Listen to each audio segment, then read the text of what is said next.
I think the interesting thing about the Panthers, though, is the thing that we kept hearing last night was, and it's been talked about throughout the playoffs, though, is about like the locker room and the love in the locker room and the guys love. And I think when they say that, they're not really telling the story because yes, the locker room is tight. I mean, the Wild has some guys Hmm. that are tight. They can all be found at the Spurgeons on Christmas Eve, and they can all be found at the Spurgeons on Thanksgiving. Being tight is not the like loving each other as people is not the important thing here. It's the chemistry. Like that's the word I would use. The chemistry in that room and the leaders who control that room. This is what the Wild completely lacks. The leaders who control, like, I don't care if you hang out together at somebody's house or not. What I care about is what's the room like, right, you guys?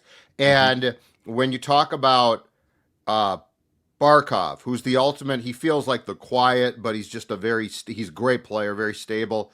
But then, Jesse, to your point, Kachuk comes in and he's fiery. And do you think he puts up with any garbage? Absolutely not. The other thing that I loved is, and don't forget too, Paul Maurice walked away from the Jets job because he's like, I've done as much as I can do here. This thing's dysfunctional. I'm out.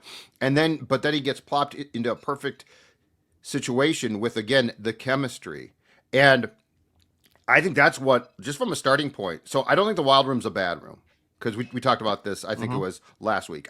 It was at one time a bad room. Bill Guerin cleaned up the bad room part of it, but I also don't think it has anyone who I don't think it has a real honest leadership group